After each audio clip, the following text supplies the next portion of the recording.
मैं जनार्दन कुमार पटना से। आइए एक ख़ास शख्सियत से हम लोग मिलेंगे जो अपने पूर्व जिला जज रह चुके और पिछड़ा वर्ग आयोग के मेंबर भी रह चुके और बड़ा चर्चित नामी गिरामी बहुत ही विद्वान जाने माने श्री दामोदर प्रसाद कुशवाहा जी से हम लोग जानेंगे। सर आप न्यायिक सेवा में आप कब आए और सर कहाँ कहाँ रहे? मैं न्यायिक सेवा में 1974 में आया और मेरी प्रथम पदस्थापना उस समय तत्कालीन शाहाबाद ज़िला में हुआ और शाहाबाद का हेडक्वार्टर आरा में मैं अपना योगदान दिया और वहाँ से मेरी पदस्थापना रोहतास ज़िला के सासाराम में हुआ और वहाँ पर पदस्थापित हुए 1974 के अप्रैल में।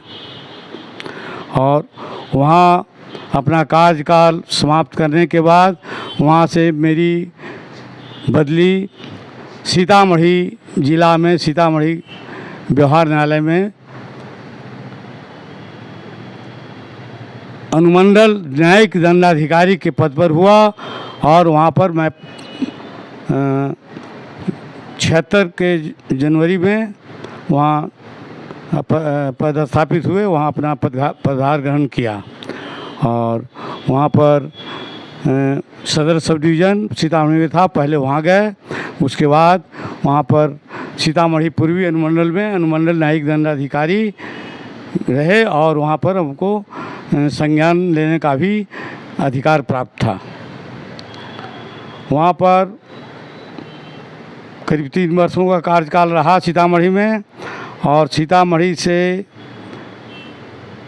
मेरा स्थानांतरण अनुमंडल न्यायिक दंडाधिकारी समस्तीपुर के पद पर 1980 के में हुआ। एकदम जो तिथि याद नहीं है किंतु हाँ काफ़ी दिन हो गया सर। दिन बीत गया, इसलिए वहाँ पर 80 के में ज्वाइन किया और वहाँ न्यायिक अनुमंडल न्यायिक दंडाधिकारी समस्तीपुर के पद पर कार्यभार लिया और कुछ दिनों में वहाँ पर का रेलवे मजिस्ट्रेट का भी कार्य देखा वहाँ पर और कुछ ही दिनों के बाद मेरी पदोन्नति वहाँ पर अवर न्यायाधीश के पद पर हो गया और मैं वहाँ पर अतिरिक्त अपर न्यायाधीश के पद पर कार्य करने लगे और वहाँ जो दीवानी मुकदमों का निष्पादन करने लगे वहाँ पर हुआ। और उसी दौरान समस्तीपुर में ही मुझे अपर मुख्य न्यायिक दंडाधिकारी का पावर भी मिला और मुझे वहाँ पर मुख्य न्यायिक दंडाधिकारी का भी कार्य करना पड़ा क्योंकि मुख्य न्यायाधिकारी दंडाधिकारी का पद खाली था, इसीलिए उसके प्रभार में भी मैं रहा। और सौभाग्यवश मुझे माननीय पटना उच्च न्यायालय द्वारा सहायक सत्र न्यायाधीश का भी पावर हमको वहाँ वेस्ट किया गया। और जब वहाँ पर जिला जज कोई नहीं थे, खाली हो गया था जिला जज का पद और वहाँ पर कोई अतिरिक्त जिला जज भी नहीं थे, उस स्थिति में मुझे समस्तीपुर जिला का जिला एवं सत्र न्यायाधीश का भी प्रभार मिला और उस स्थिति में मैं करीब वहाँ पर कुछ दिनों तक जिला न्यायाधीश का भी कार्य का निष्पादन किया। और इन सब कार्यों को करते हुए वहाँ से मेरा हस्तांतरण 1982 में के लास्ट में वहाँ से हमारा स्थानांतरण छपरा में हुआ। छपरा सारण जिला हुआ। सारण जिला व्यवहार न्यायालय में निबंधक के पद पर हुआ। जिला न्यायालय में जिला न्यायाधीश का एक निबंधक का रजिस्ट्रार का पोस्ट होता है, उस निबंधक के पद पर हुआ। और पहले यह निबंधक का पद मुंसिफ मजिस्ट्रेट के दर्जे का होता था, किंतु मुख्य न्यायिक दंडाधिकारी दरभंगा के पद पर हुआ और मैं वहाँ पर अपना पदभार ग्रहण किया। और बताते चलते हैं कि जब मैं रास्ता ही में था, छपरा से दरभंगा के रास्ते में था, उसी समय मुझे बताया गया कि आपका जो पदस्थापना रांची में डिप्टी डायरेक्टर लॉ के रूप में वहाँ पर Shri Krishna administrative training institute में डिप्टी डायरेक्टर लॉ के पद पर हो गया है। हाँ, बिहार झारखंड सब एक था। तो मैं तो वहाँ चार्ज देकर यहाँ ज्वाइन करने जा रहा था और दरभंगा में ज्वाइन कर लिया मुख्य न्यायिक दंडाधिकारी के रूप में, और कार्य हो गए। तो वहाँ पर थोड़ा तुरंत नया गए थे, मन हमको लग गया रहने में, तो रहने लगे। आज पत्नी का भी राय हुआ कि नहीं तुरंत बदली होकर आए, फिर तुरंत रांची जाइए। इस स्थिति में हमने एक रिप्रेजेंटेशन दिया ऑनरेबल हाई कोर्ट पटना को कि हमको अभी तुरंत यहाँ आए हैं और बच्चे का हमारे बच्चे का वहाँ मैट्रिक का इम्तिहान देना था, वहीं से नाम लिखा गया था, तो इसलिए कम से कम हमको अभी रहने दिया जाए यहाँ दरभंगा में ही। किंतु हमारा रिप्रेजेंटेशन खारिज हो गया और करीब 8 महीना रहे होंगे वहाँ पर दरभंगा में मुख्य न्यायिक दंडाधिकारी के पर रहे। और वहाँ से फिर हम अपना प्रभार दे करके और हम फिर चले गए रांची में 1986 के ही मैंने अगस्त सितंबर महीने में हमको जैसा याद पड़ रहा है, वहाँ से हम रांची चले गए। और रांची में Shri Krishna administrative training institute में मैं डिप्टी डायरेक्टर लॉ का पद पर पदस्थापित हुआ और वहाँ काम करना शुरू किया। और वहाँ पर बिहार पब्लिक सर्विस कमीशन जो डिप्टी कलेक्टर चुना के जाते थे उनकी ट्रेनिंग होती थी, और बिहार कैडर के जो आईएएस होते थे उन लोगों का भी ट्रेनिंग वहीं होता था, समझा। तो मुझे वहाँ आईएएस का भी 1-2 बैच करीब हम पढ़ाने का हमको मौका मिला। और बिहार एडमिनिस्ट्रेटिव सर्विस के लोगों को तो बहुत लोगों को ट्रेनिंग दिया। और वहाँ से भी हमारी पत्नी का स्वास्थ्य खराब हो गया था, डेरा रांची में ही था, तो पत्नी की तबीयत खराब होने के बाद हम ट्रेनिंग इंस्टीट्यूट से छुट्टी लेकर के दरभंगा चले आए और 1 महीना की छुट्टी लिए थे। इसी बीच में हमारा तुरंत प्रमोशन हो गया डिप्टी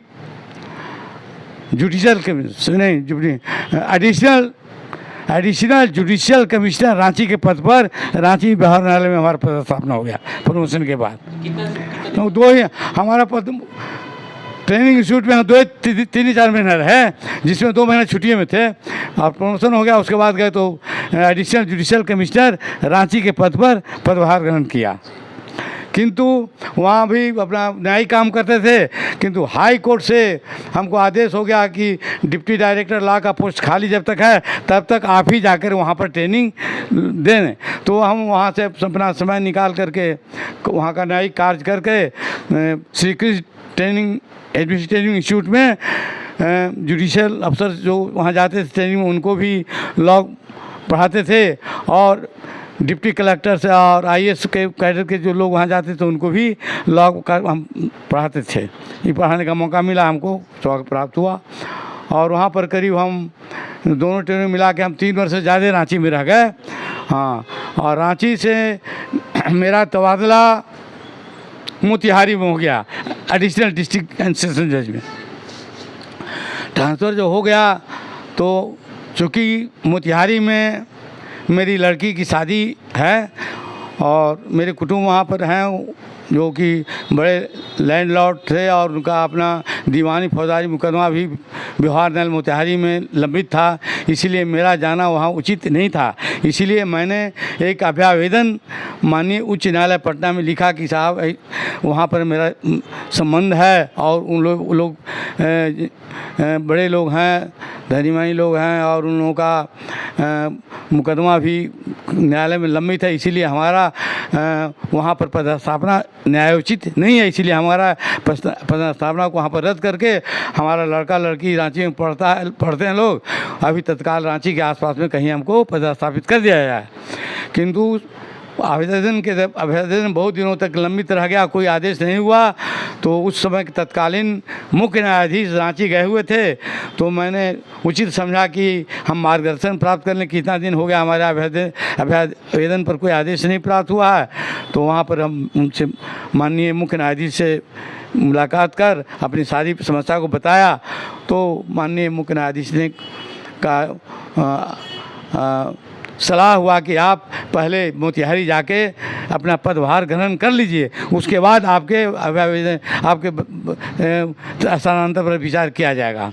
तो हम वहाँ से अपना चार्ज दे करके मोतिहारी आ गए। तो अब याद एग्जैक्ट नहीं मोतिहारी, बाकी मोतिहारी 88 के बाद आए मैंने 89, हाँ करीब 89 में हमको लगता है कि 88-89 में वहाँ मोतिहारी चले गए। और मोतिहारी जब चले गए तो हमारा ट्रांसफ़र वहाँ से नहीं हुआ, वो हम वहाँ पर भी कार्यकाल पूरा किए वहाँ पर, हाँ पीसफुली पूरा किया, कोई किसी तरह का कोई अति नहीं हुआ। और वहाँ से कार्यकाल पूरा होते होते मेरी बदली जो है वहाँ से बिहार न्यायालय भोजपुर आराम हो गया। पुनः हम भोजपुर बिहार न्यायालय में अपर जिला एवं सत्र न्यायाधीश के रूप में पदस्थापित हो गए। और वहाँ पर हम 90 के बाद, वहाँ याद नहीं पड़ा है, 90 के बाद हम वहाँ ज्वाइन किए थे और वहाँ पर ज्वाइन किए। उसके बाद वहाँ काम करने लगे और वहाँ पर प्रथम अपर न्यायाधीश के पद पर हम थे, सीनियर मोस्ट एडिशनल डिस्ट्रिक्ट जज थे। और वहाँ पर भी हमको 3 महीना डिस्ट्रिक्ट सेशन जज का कोर्ट खाली रह गया था, तो हमको पावर जो डिस्ट्रिक्ट सेशन जज का पावर भी हमको वेस्ट हो गया, फाइनेंशियल पावर भी वेस्ट हुआ और जुडिशल पावर भी वेस्ट हुआ। और हम जिला एवं सत्र न्यायाधीश भोजपुर के भी प्रभार में काम किया वहाँ पर, और वहाँ कार्यकाल अभी पूरा नहीं हुआ था। इसी बीच में हमारी बदली वहाँ से कैमूर में हो गया। और कैमूर में भी वहाँ भी सत्र न्यायालय खुलने वाला था, इसलिए senior most additional district session जज के रूप में हमारा वहाँ बदली हो गया कैमूर में। वहाँ पदभार ग्रहण किया। वहाँ पर स्वतंत्र जिला था, इसीलिए जमानत का जो आवेदन वगैरह हमारे यहाँ फाइल होता था, जमानत का सुनवाई वगैरह सब हम ही करते थे। और वहाँ करीब साल भर करीब वहाँ पर हम न्यायिक कार्य किया। वहाँ पर स्वतंत्र डिस्ट्रिक्ट एंड सेशंस का कोर्ट बनवाने के लिए भी कोर्ट का रूम भी बनवाए, वहाँ पर जिला सत्र न्यायाधीश के लिए आवास का भी निर्माण करवाया वहाँ पर। किंतु वहाँ पर अभी खुला नहीं था सत्र न्यायाधीश का न्यायालय। इसी बीच में हमारा पुनः वहाँ से हमारा प्रमोशन हो गया, पूरा हमारी प्रोन्नति हो गई, डिस्ट्रिक्ट एंड सेशन जज जहानाबाद में हो गया। और 26 जनवरी 97 में वहाँ से हम चार्ज दे करके जहानाबाद में जिला एवं सत्र न्यायाधीश के पद पर पदस्थापित हो गए, अपना पदभार ग्रहण किया। 2 फरवरी 97 में को हम चार्ज लिया था, याद हमको है, जहानाबाद में। हाँ, बहुत उस समय जहानाबाद एकदम हॉट केक था। हाँ वहाँ हाँ उसी समय हमारे टाइम में ही बातें कांड हुआ और बहुत सा मैसेकर हुआ, और हमारे टाइम में ही सब शांत भी हो गया।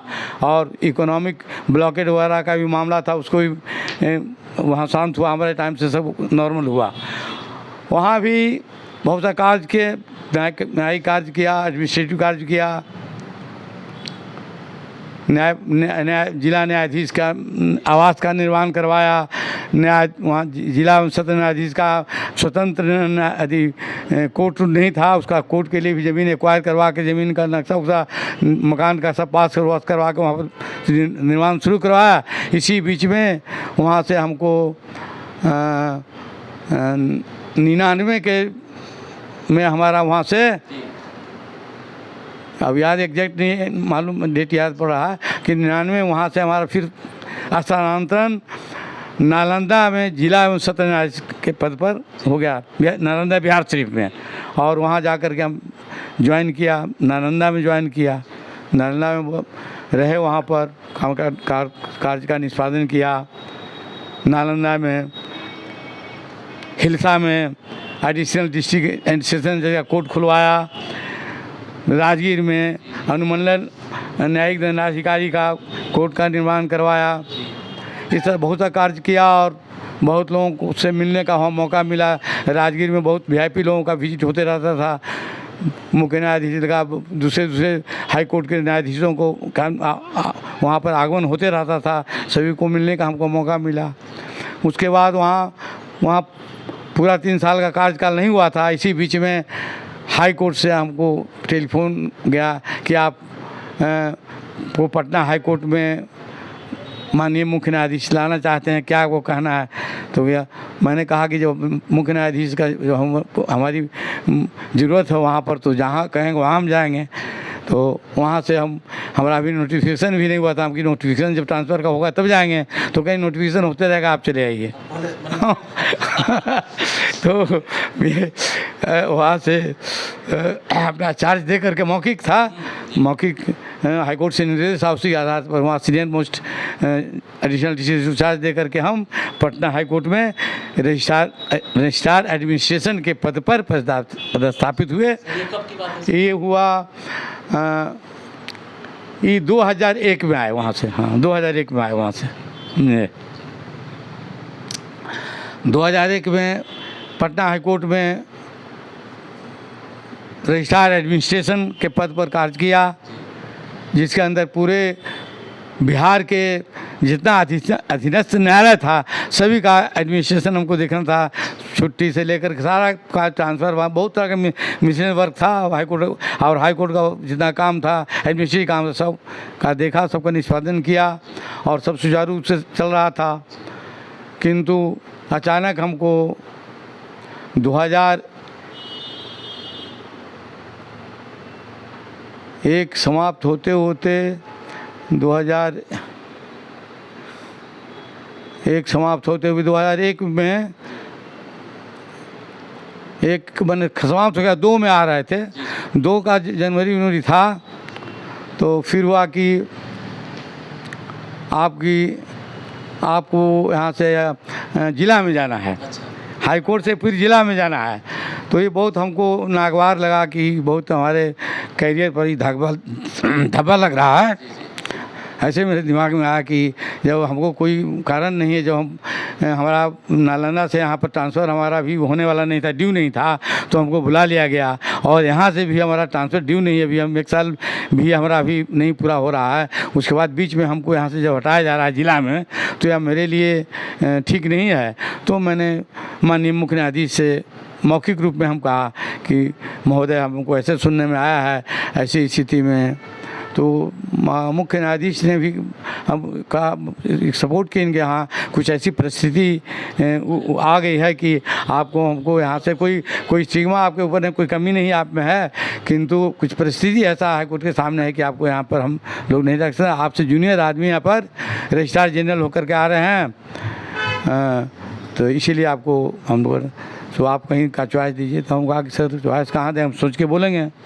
तो मैंने सोचा कि अब हमारा कार्यकाल अब बहुत ज़्यादा दिन रहा नहीं है, तो ऐसे स्थिति में हम ज़िला में नहीं जा कर के हम रिजाइन कर देंगे।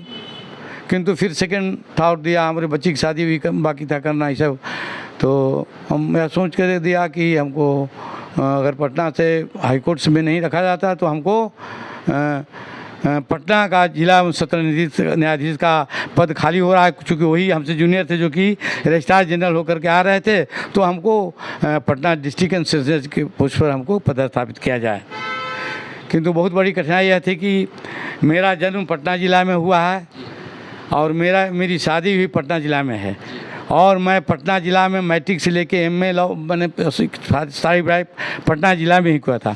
तो जिस आदमी का पटना ज़िला में जन्म स्थान हो और जिसका ससुराल पटना ज़िला में हो, वैसे आदमी का पदस्थापना पटना ज़िला के जज डिस्ट्रिक्ट एंड सेशन जज के रूप में नहीं हुआ था अभी तक। सो ऐसा होना संभव नहीं है। बहुत मैंने विरोध हुआ और माननीय मुख्य न्यायाधीश ने कहा कि तो डिफ़िकल्टी है, किंतु मैंने जो स्टैंडिंग कमेटी जहाँ विचार हो रहा था माननीय उच्च न्यायालय द्वारा, वहाँ पर हमको निर्णय हो गया कि इनको यहाँ से हटाया जाता है तो इनको पटना जिला एवं सत्र न्यायाधीश के पद पर पदस्थापित किया जाता है।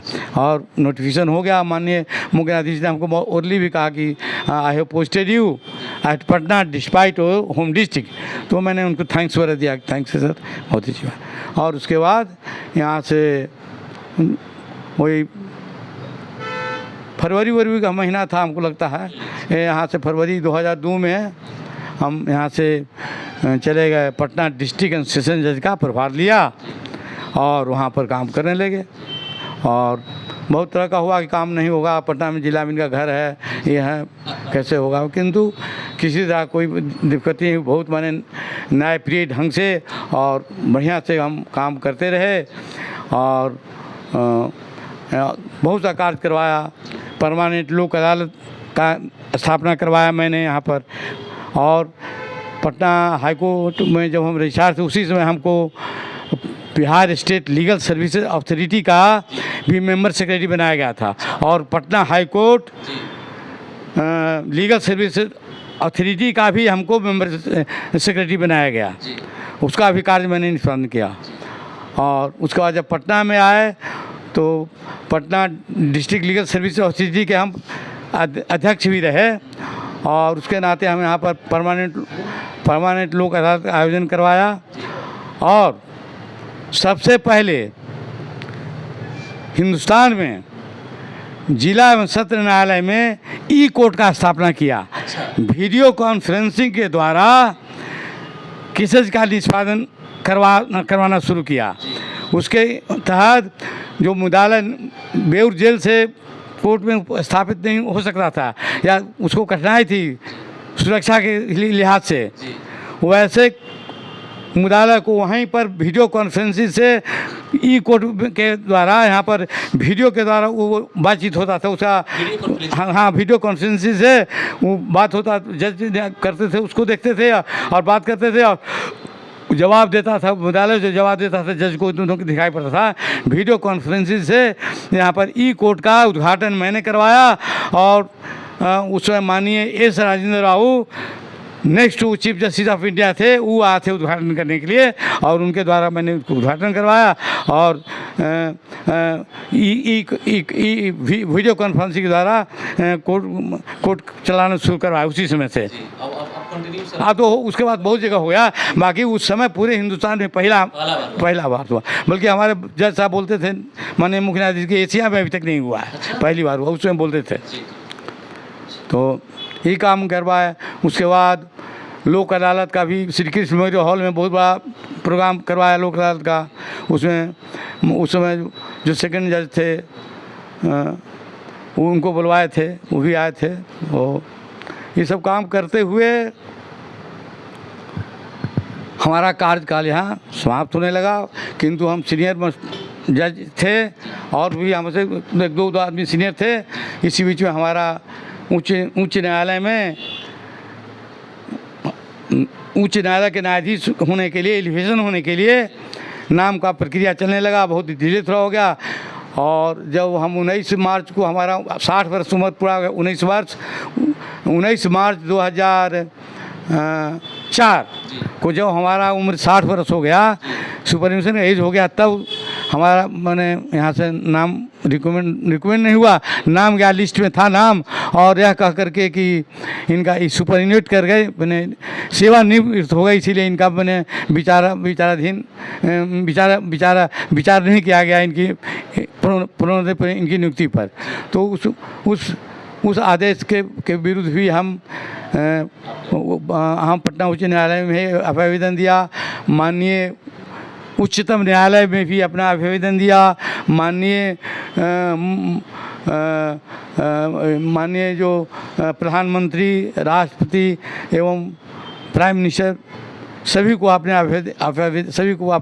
अभिवादन दिया कि हमारा एलिवेशन होना चाहिए था, कि हमें कोई कमी नहीं रहा है। और अगर रिटायर करना कोई नहीं रहा है, ऐसा कस्टम है पहले से होते आ रहा है कि कम दिनों के लिए भी न्यायाधीश का नियुक्ति हुआ है, महीनों दिन के लिए भी चीफ जस्टिस ऑफ इंडिया बनाए गए हैं, या 10 दिन 15 दिन के लिए उच्च न्यायालय के मुख्य न्यायाधीश के रूप में नियुक्ति हुई है। तो हमारा तो अभी 2 वर्ष बच रहा है। हमारा एलिवेशन उच्च न्यायालय में न्यायाधीश के पद पर किया जाए, इसके लिए आवेदन दिया। और आवेदन पर विचार भी किया गया था, जिसकी कॉपी हमको मिला है वहाँ से।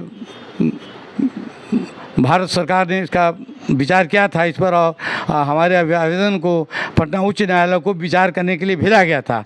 किंतु इस पर विचार क्या हुआ नहीं हुआ हमको अभी तक पता नहीं है।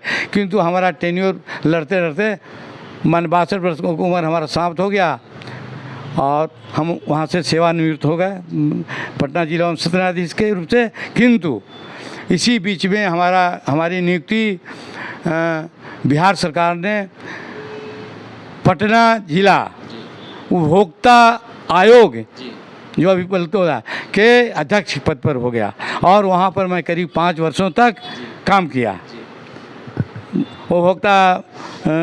जिला उपभोक्ता आयोग पटना, और वहाँ पर कार्य करने के बाद जब हमारा समाप्त हुआ तो हम करीब 3 महीना के लिए हमको प्रिजाइडिंग ऑफिसर शिक्षा नियुक्ति अपीलीय प्राधिकार के पद पर हुआ। और हाजीपुर में वहाँ पर हम करीब 3 महीना पर वहाँ पर शिक्षकों का नियुक्ति में जो गड़बड़ी हुई थी उसका कार्य देखा, वहाँ पर न्याय दिया, आदेश पारित किया वहाँ पर। उसके बाद इसी बीच में हमारी नियुक्ति बिहार राज्य पिछड़े वर्गों के लिए राज्य आयोग के सदस्य सचिव के पद पर हो गया। हाँ, सदस्य मेंबर सेक्रेटरी के पोस्ट पर Bihar research commission for backward classes में हो गया। तो मैंने सोचा कि अब हम यहाँ पर कर रहे हैं काम, तो क्या है वहाँ जाएंगे नहीं जाएंगे। किंतु तत्कालीन माननीय जो अध्यक्ष थे बिहार स्टेट बैकवर्ड कमीशन के माननीय न्यायाधीश धर्मपाल सिन्हा, उन्होंने कहा कि नहीं आप यहाँ चले, यहाँ पर आप सरकार को यहाँ के लोगों को ज़्यादा न्याय दीजिएगा, यहाँ रह करके यहाँ पर आप चले आइए, आप पटना में है। तो हम वहाँ से हाजीपुर से वैशाली में पोस्टिंग हुआ था, वहाँ से जो शिक्षा नियुक्ति अपीलीय प्राधिकार के प्रिजाइडिंग अफसर के पोस्ट से रिजिग्नेशन दे करके, और यहाँ पर 2010 में हम यहाँ ज्वाइन किया member secretary state commission for backward classes के मेंबर सेक्रेटरी पद पर ज्वाइन किया। और वहाँ पर 3 साल का कार्यकाल, पहला कार्यकाल 3 साल का था। 3 साल मैं बढ़िया से काम किया और काफ़ी पूरे बिहार का भ्रमण करके काफ़ी लोगों का मैंने फॉरवर्ड से बैकवर्ड में लाया, बैकवर्ड के एनेक्सर 2 से एनेक्सर 1 में लाया, या अति पिछड़ा को हरिजन शेड्यूल कास्ट में भी लाने के लिए रिकमेंडेशन सबमिट किया।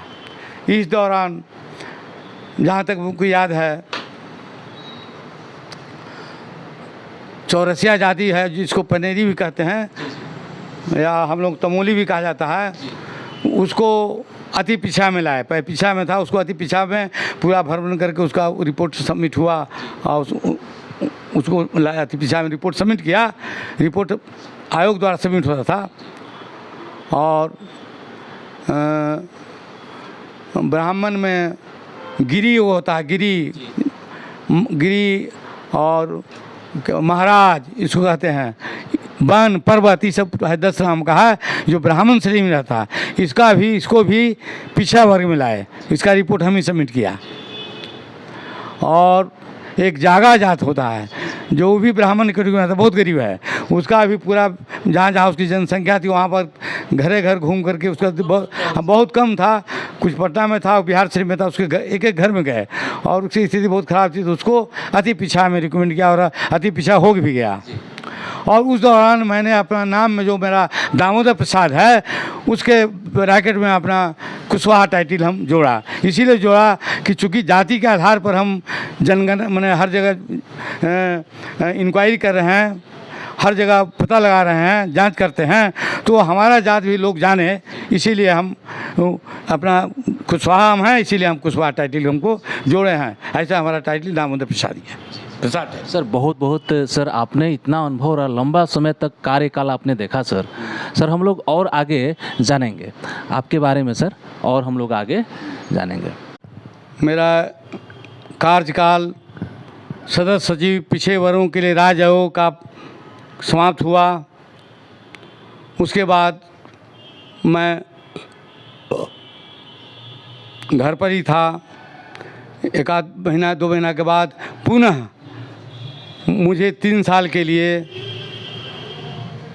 सदस्य सचिव पिछड़े वर्गों के लिए राज्य आयोग बिहार का बनाया गया और 13 में मैं पुनः दूसरा कार्यकाल सदस्य सचिव पिछड़े वर्गों के लिए राज्य आयोग का शुरू किया।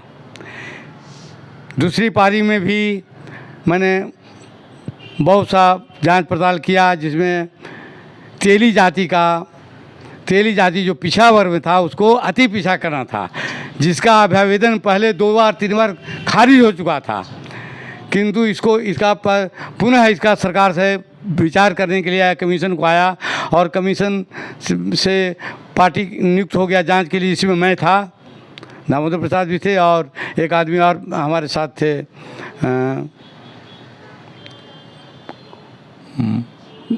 तो और नाम देखिए भूल जाते, नाम याद भूल जाते। हाँ तो हाँ 2 आदमी का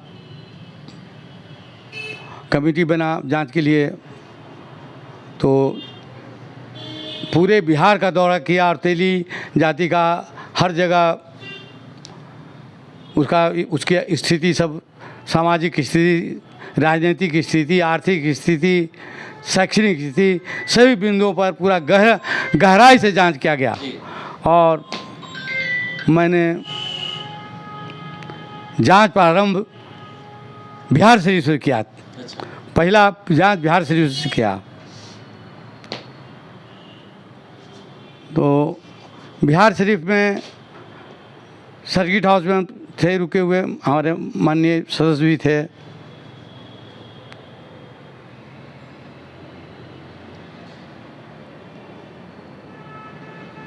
तो लम्बा उसका हम याद करना चाह रहे हैं, उनको खैर थोड़ी याद हो जाएगा। तो वहाँ पर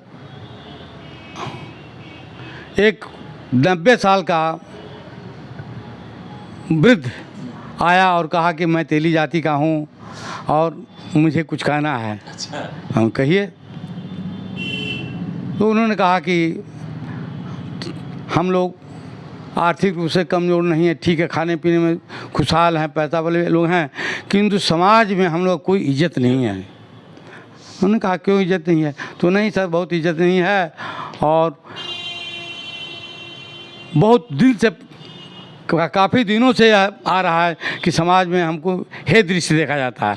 और उसने एक फोटो स्टेट कॉपी दिया, कह देना चाहते हैं चौपाई में शुरू था, जो बरनाधम तेली कुम्हारा सुपच किरात कोल कलवारा। अच्छा। तो इसका अर्थ ही है कि जो वर्णों में 4 वर्ण, जो गीता में भी आया है 4 वर्ण की बात, तो 4 वर्णों में सबसे नीचा तेली है, जो लिखा है रामायण में, जो वर्णाधम, वर्णों में अधम नीच, तेली सबसे पहले, तब कुम्हार। अच्छा। तेली कुम्हार, सुपच साफ करने वालों कहते हैं। अभी भी है सर? किरात, हाँ, और किरात है जो तो महाराष्ट्र तरफ है, किरात जात। किरात कोल कलवाला, कोल जाती है, जो कोल जाती है हमारे उत्तर प्रदेश में है, अब राजस्थान गुजरात में भी है। कोल वहाँ कोल से ही कोरी हुआ है, कोरी जाति ये पहले कोल जाति कुशवाहा कोल से ही का, और ये कोल भी है नहीं, कोल आपको जहाँ बुद्ध का शाक वंश के थे ना, ये शाक थे, और एक कोल उसी में झगड़ा हुआ था शाक का शाक में। तो कोल भी कोले से कोरी हुआ, कोरी से कोयरी भी हो गया, तो ये विभिन्न हो गया, कुछ कोयरी कहला गया, कुछ कोरी हो गया, और कुछ कोली अभी भी है। हाँ, तो यह रामायण में लिखा हुआ था। और उसने यही कहा कि यात्रा पर निकलते हैं, कोई हमको देख लेता है, और अगर नहीं हंसे तो हम लोग को पकड़ के दांत हम लोग को देखता है लोग। दूसरा तेली के अलावा जो होता है, कहता कि इसको देखना माने अशुभ है, ऐसा मानता था। और इसको हम अपने रिपोर्ट में ही लिखे हैं। उसके बाद वहाँ से नवादा वगैरह गए, नवादा से बाद गया तरफ बहुत मैंने पूरे बिहार का चप्पा चप्पा मैंने तेलियों का लिया हर जगह। मधुबनी तरफ गए थे तो वहाँ का एक से नाम भूल गए, फिर वो एक एमएलए थे, वो बयान दिया कि अपने लड़के की शादी करके आ रहे थे उधर नेपाल तरफ से, और बिहार में आया इधर जयनगर से इधर पार किए तो रोड किनारे लाइन होटल में चाय पीने के लिए गाड़ी रुकवा दिया, और मैंने बहू भी साथे थी जो शादी होकर जो आ रही थी, और सब था। और उस समय कोई जाना हुआ आदमी आ गया तो किधर तिली आकर नज़र पड़ गया, बस वो हम लोग को बेइज्जत करने का, हमारा भी मुँह पकड़ के जी दांत निकालने लगा, समझा। इस तरह का बयान आया। तो पूरा जांच पड़ताल करने के बाद तेली का हम लोग रिपोर्ट दिए, और फेवर में दिया कि सामाजिक रूप से ही पिछड़ा है, सामाजिक रूप से इसका आर्थिक रूप से ठीक है, आर्थिक रूप से और शैक्षणिक रूप से ठीक है, किंतु सामाजिक रूप से इसका अभी अवहेलना है। तेलिया पहाड़ कहता है, नाम तेलिया के नाम रहता है, हमने इस तरह का है। तो हे दृष्टि से देखता है, समाज में इज्जत नहीं है, छुआछूत की भावना है। यह इस बिंदु पर उसको अभी दूसरे दूसरे वर्ण के लोगों के साथ मिलने में थोड़ा और मैंने शिक्षा का होगा, और वैचारिक मैंने क्रांति आएगी, विचार परिवर्तन होगा तो समाप्त हो जाएगा फिर हो। तो उसको अति पीछा में हम लोग किया, और चैलेंज मतलब हुआ न्यायालय में, किंतु अभी कब बरकरार है। एक और इम्पोर्टेंट चीज़ हुआ दूसरे कार्यकाल में सदस्य सचिव के,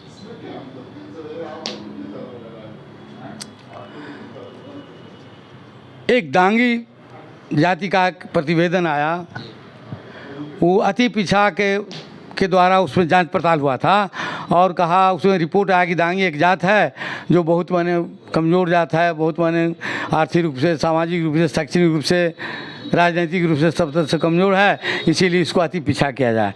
तो प्रतिवेदन सरकार को गया अति पिछड़ा, और चूँकि हम लोग का जो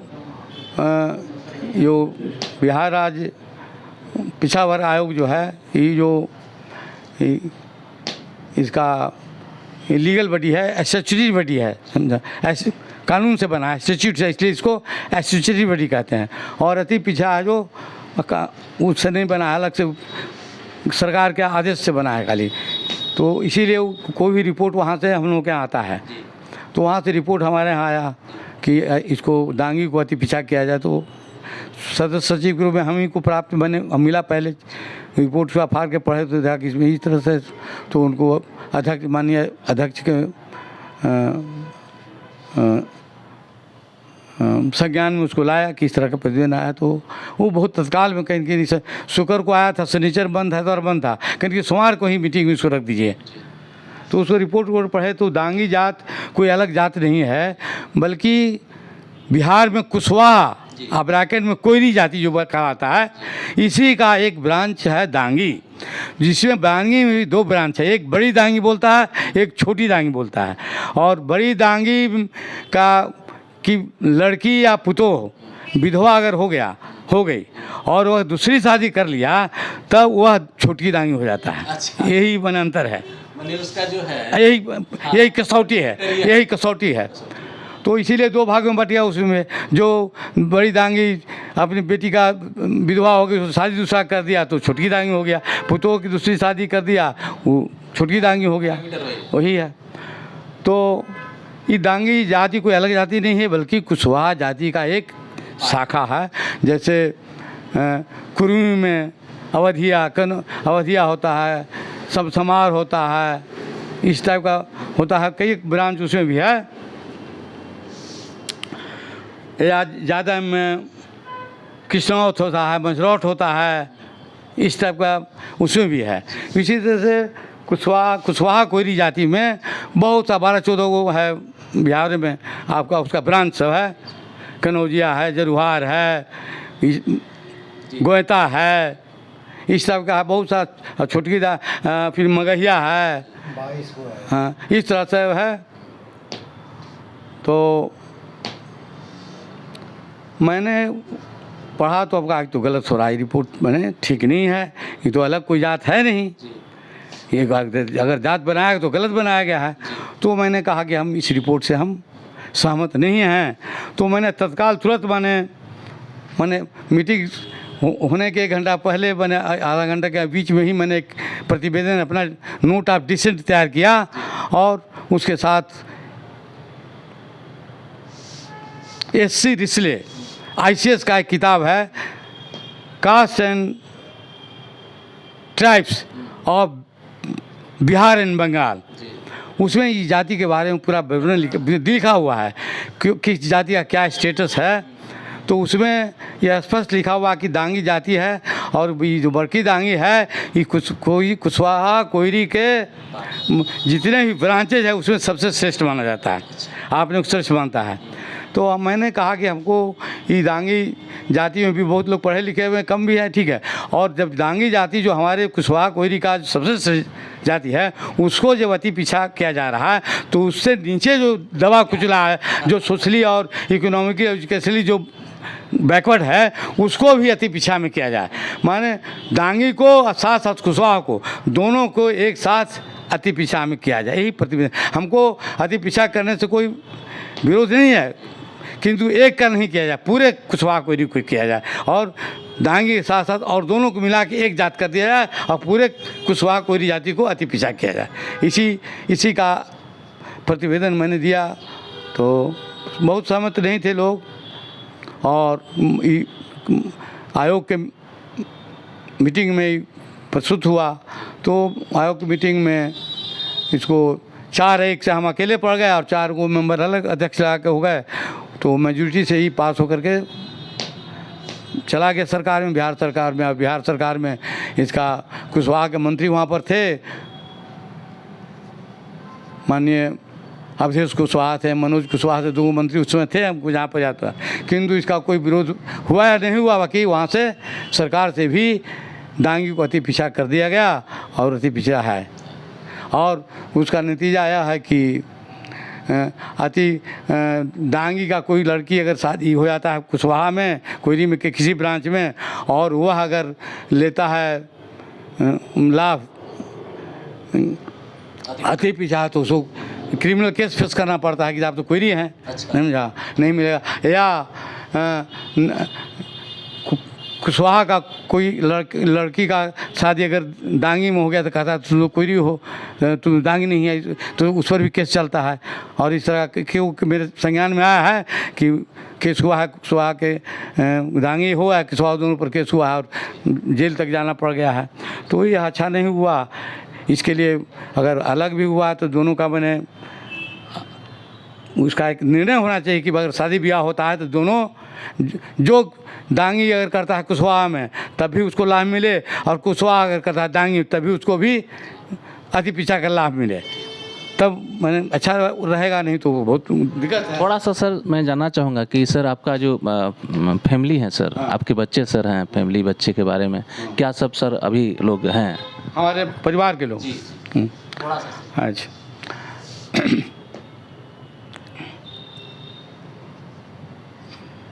मेरी पत्नी गृहिणी रही, पढ़ी लिखी रही, दुर्भाग्यवश आज हमारे बीच में नहीं है। किंतु आपको यह बता दें कि पिछड़ा वर्ग का जितना भी हम जो जांच में गए बाहर में, हमारे साथ हमारी पत्नी बराबर रही जांच करने में, साथ में रहती थी और साथ में जाती थी बराबर, सोचिए। तो रही नहीं। और मेरे 5 बच्चियां और 1 लड़का है। 5 बच्ची में सभी पढ़े लिखे हैं, ग्रेजुएट सभी हैं, जिसमें 2 बच्ची LLB पढ़ी, एडवोकेट हुई बने, और लड़का भी हमारा लॉ पढ़ा और एडवोकेट हुआ और पटना हाई कोर्ट में अभी एडवोकेट हैं। मैंने करीब 20 साल का उनका प्रैक्टिस होने जा रहा है। जज नियुक्त होने का भी क्वालिफिकेशन उनको योग्यता प्राप्त है। और हमारा पोता, एकमात्र पोता, वह भी अभी सिम्बोसिस लॉ स्कूल में दिल्ली में पढ़ रहा है और इंटरनेशनल लॉ का मैंने प्रशिक्षण के लिए, इंटर्नशिप के लिए वो चुना करके यहाँ से गए थे कॉलेज से लंदन में 1 महीना के लिए, और वहाँ से पढ़ कर भी आए हैं, अभी क्लास कर रहे हैं। लंदन सर कब गए थे वो? लंदन में ही 22 में गया है। हाँ, 22 के अगस्त सितंबर में गया होगा, याद डेट नहीं है। तो पढ़ रहे हैं वो भी हैं, यही है। और लोगों को हम बढ़ा रहे हैं कि न्यायपालिका में, चूँकि न्यायपालिका में हमारे समाज के लोग कम हैं और न्यायपालिका में हम लोगों का प्रतिनिधित्व, उचित प्रतिनिधित्व होना चाहिए, और हम लोग योग्य हैं उसके लिए।